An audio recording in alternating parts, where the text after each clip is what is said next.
apa saja jenis tabungan yang mesti kudu harus kita miliki untuk mempercepat jalan kita menuju financial freedom. Hari ini kita akan membahas minimal 3 jenis tabungan yang kita perlukan tersebut, apa saja isinya dan bagaimana untuk mengaturnya dan tujuannya. So, teman-teman, watch this video sampai akhir.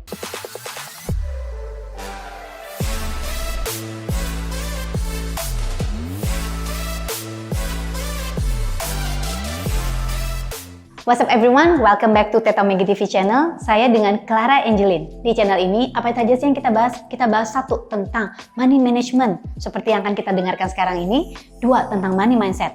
3 tentang law of attraction and also about healing. Karena semuanya itu berhubungan teman-teman. So, untuk teman-teman yang baru, consider to subscribe ya.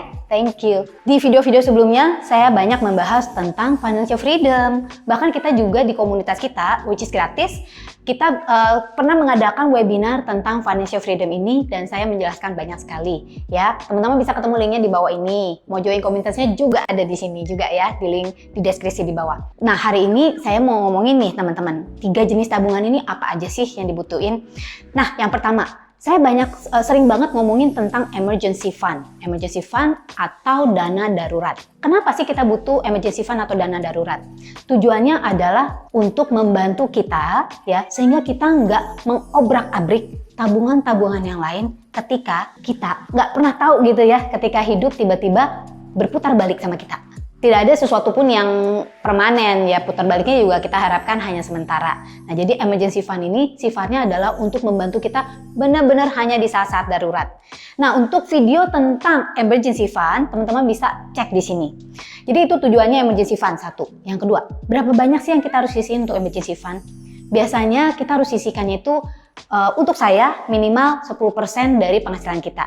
Dan jumlah yang harus kita sisihkan itu sekitar 6-12 bulan dari monthly expense kita. Apa yang harus kita lakukan untuk menjaga emergency fund ini? Biasanya kita harus nge-lock ya, jadi benar-benar uangnya itu dipisahkan dan ditabung di tabungan yang sifatnya ini kalau bisa tuh susah diambil-ambil gitu ya. Jangan di rekening yang sama dengan rekening belanja. Jadi saya tuh benar-benar kalau misalnya saya katakan saya punya beberapa jenis tabungan, artinya saya kadang-kadang tuh benar-benar pisahin nomornya, nomor rekeningnya beda gitu ya, kadang banknya juga beda dengan tujuan berbeda ya. Bisa saya masukkan uangnya itu di deposito, obligasi, terserah. Tetapi di tempat di mana uang ini nggak gampang ngalir ya tujuannya teman-teman. Yang kedua adalah wealth creation account atau rekening yang tujuannya adalah untuk mengumpulkan kekayaan. Tujuannya dulu ya teman-teman, biasanya ini yang wealth creation account, 1 kita bisa untuk retirement, untuk pensiun, masa pensiun, atau untuk kids education. Jadi tujuannya itu lebih ke long term growth gitu ya, untuk pertumbuhan jangka panjang. Dan kita harus mendisiplinkan diri untuk senantiasa men-fill up atau mengisi rekening ini. Berapa jumlahnya? Kalau berapa jumlahnya tergantung dengan kemampuan masing-masing.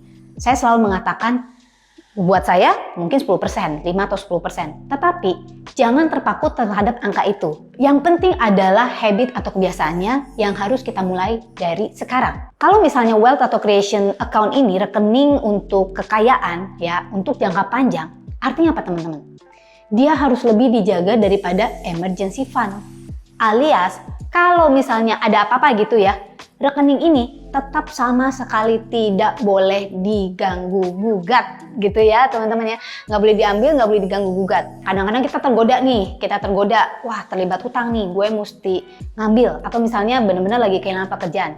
Nah itu adalah jatahnya si emergency fund teman-teman. Kalau yang wealth creation account, anggap aja itu nggak pernah ada.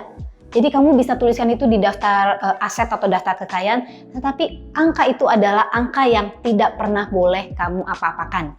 Alias tidak boleh, ya boleh ditambah, nggak boleh dikurangin. Intinya begitu ya teman-teman ya.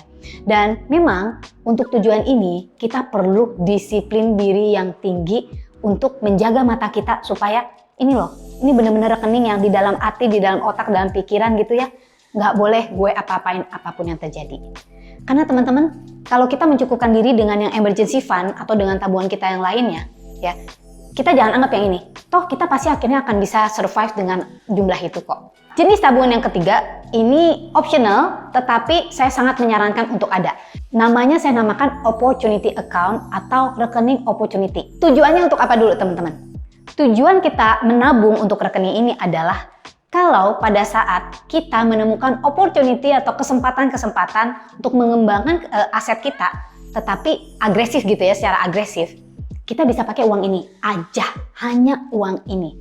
Jadi misalnya teman-teman punya diberi kesempatan atau opportunity untuk buka usaha baru gitu ya, joinan nih sama teman-teman. Nah, jangan pakai yang namanya emergency fund teman-teman, dan jangan pernah tergoda untuk pakai yang wealth creation account atau rekening untuk masa depan, kekayaan bersama itu ya. Tetapi pakai yang ini, opportunity account atau rekening yang memang tujuannya untuk mengembangkan aset. Namanya juga di dalam dunia investasi, higher return, higher risk, betul? Ya, jadi semakin tinggi kemungkinan returnnya, resiko juga ada semakin tinggi. Tetapi kalau misalnya returnnya rendah, ya resikonya rendah. Kalau kita taruh uang hanya di bank, apalagi di deposito gitu ya, resikonya rendah karena dijamin pemerintah mungkin ya. Dan tapi bunganya juga sangat rendah. Di obligasi resikonya sedikit lebih tinggi, tetapi masih cukup rendah ya, dan itu cukup dijamin juga. Kecuali ya ada nilainya yang net value-nya yang bisa naik turun. Opportunity account ini kita bisa pakai untuk misalnya buka usaha, atau untuk kalau kita punya kesempatan atau keahlian untuk saham gitu ya, dan untuk hal-hal yang lainnya yang sifatnya itu adalah lebih beresiko. Kenapa kita perlu opportunity account ini? Tujuannya opportunity account ini adalah untuk mempercepat financial freedom kita. Kalau misalnya investasi ini berkembang dengan sangat baik, berarti kan lebih baik ya, dan lebih cepat untuk kita bisa mencapai target-target keuangan kita. Tetapi kita pisahkan dari rekening-rekening lainnya, sehingga kalau ada apa-apa dan uang ini hilang semua, yang hilang ini hanya yang opportunity account, ya hanya uang yang ada di rekening kesempatan, tetapi di rekening-rekening lain masih tetap aman. Nah teman-teman, itu adalah 3 jenis tabungan yang bisa saya share hari ini. Mungkin teman-teman bisa lakukan secepatnya, dibuka secepatnya gitu ya, sehingga bisa mempercepat kita di dalam financial freedom. Masih banyak tips-tips keuangan lainnya yang bisa saya bagikan. Jangan lupa subscribe di channel kita dan juga watch our other video-video kita yang lainnya yang ada di channel ini. Saya dengan Clara Angeline. Don't forget to live extraordinary and live your life to the fullest.